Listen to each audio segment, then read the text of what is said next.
shorty, I'm about money, I'm with a single. Slide on me and bring that down, and I'ma bring the bum, buzz it all on me like. What's going on, y'all? Welcome back to Levels with Leela.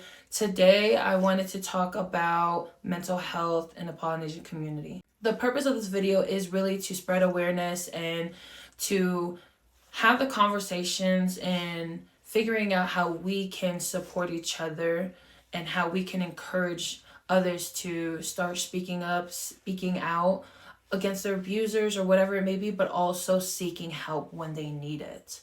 We've been taught and it's been ingrained in our brains that you don't have mental health, you're just feeling sorry for yourself. You don't get to speak up and speak out about an elder who had sexually abused you. You know, whether that's an auntie, an uncle, or grandparent, whatever it is. We're really taught to just sit there and shut up and do what you're told and don't say anything. And that's a huge problem within our community. We have instilled fear on our own children. You know, most times we revert to physical abuse if somebody's not listening, and that's our form of discipline. Many times, you know, in our culture, we get beaten up. It ain't no little slap on our wrist. We just got to do better. You know, we can't continue the cycle of abuse. We can't continue the cycle that just causes more trauma from generation to generation. It's really why I want to have this conversation and just talk about it. Now, a lot of us suffer from depression. You know, every single day it's hard to get up. Every single day it's hard to believe in yourself. Every single day it's hard to think that you are loved. And you know, this is a big reason why I really try not to treat anybody badly. One, I believe in karma. It's like telling myself, you don't know what they're going through. You know, just leave it alone. Let that go. Some people can't. Some people aren't there yet, and that's okay. You will get there. But you know, we don't talk about depression. We don't talk about anxiety and how that impacts our lives and how much that actually weighs down on us to the point where we dig ourselves a bigger hole. And so, and a lot of that just comes from trauma. It comes from a lot of pain. It comes from your child development. It comes from your upbringing, you know, and especially in our culture, a lot of us are raised very similar to, you know, physical abuse, sexual abuse, not feeling heard, not being able to have a voice, a lot of different things. And going back to sexual abuse, this one is a very touchy subject because more often than not in our culture and in our families, this is happening right under our nose and nobody wants to say anything because it's their brother, it's their sister, it's their auntie, it's their uncle, it's their dad. And most times you have to see that person every single day. You have to see that person every time you guys go to a family function. You have to see that person when you go to church. They get to walk around like their shit don't stink. We're protecting abusers, literally. We're protecting our abusers because we're so afraid of our family reputation going down. It's so crazy to me how people will really put their reputation above all else, above our needs. This is not a want. This is not, oh, I want to feel heard. No, they need to be heard. They were just taken advantage of, you know, and by somebody who's supposed to be a trusted person. And because most times we don't get the help that we need, the cycle only continues and it just happens to the next person. And then when those kids grow up, and not saying this happens all the time, but then they repeat it as well. And when we talk about these subjects, I know how difficult and how hard it can be to speak up and how scary it is because of retaliation or whatever it is. I understand, you know, whenever you're ready, you're ready. But just know that you do have support. You do have people who have been through the same things as you, if you have been a victim, and that you're not alone. And so let's call them out. I don't give a fuck that. It's not okay that you had to live with years of pain and suffering and trauma and images of this person and have to relive those moments all over again all the time. You didn't deserve it. And it's not even your fault. A lot of times we start blaming ourselves. So I say that to also bring up therapy.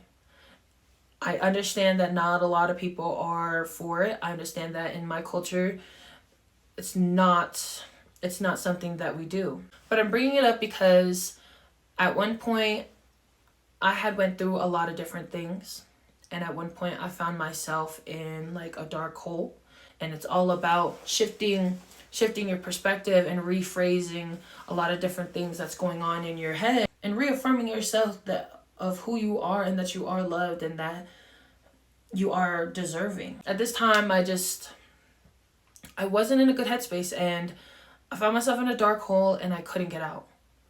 And because I couldn't get out, I felt like I was like sinking deeper and deeper, and I didn't know what to do. I felt like talking to my loved ones wasn't helping.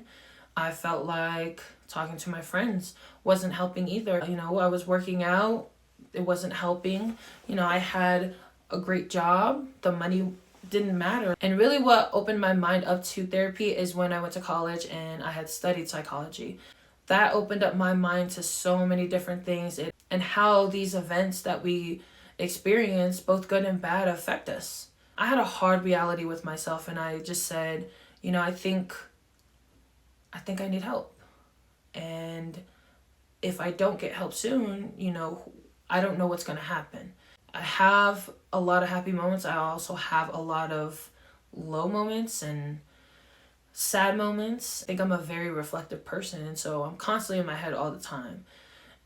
I think that I've gotten better at controlling my thoughts and ensuring that I make sure that I'm taking care of my mind and how I feel, but also understanding what I'm doing physically as well and how that affects it.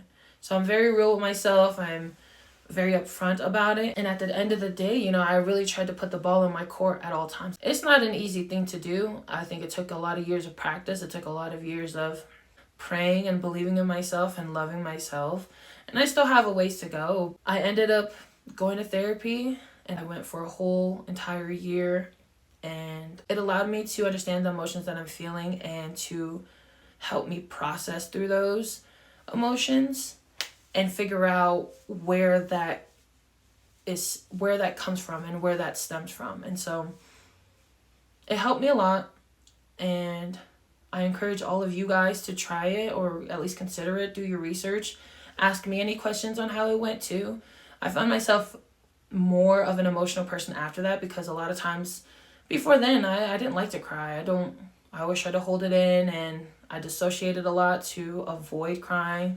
A number of things. But I went, and not only did it help me, but it also opened up the door for, you know, more of my family members to even be open to the idea. If you enjoyed this video, please like, share, comment, and subscribe. If you want to hear more discussion surrounding this, please feel free to comment any feedback, any questions, and any other ideas surrounding this that you guys want to talk about and kind of go more in depth, or even if you guys want to know kind of my experience on different things, you know, I'd be happy to share my input on that. Thank you guys for watching, and I hope you guys enjoyed it. Stay tuned for the next video.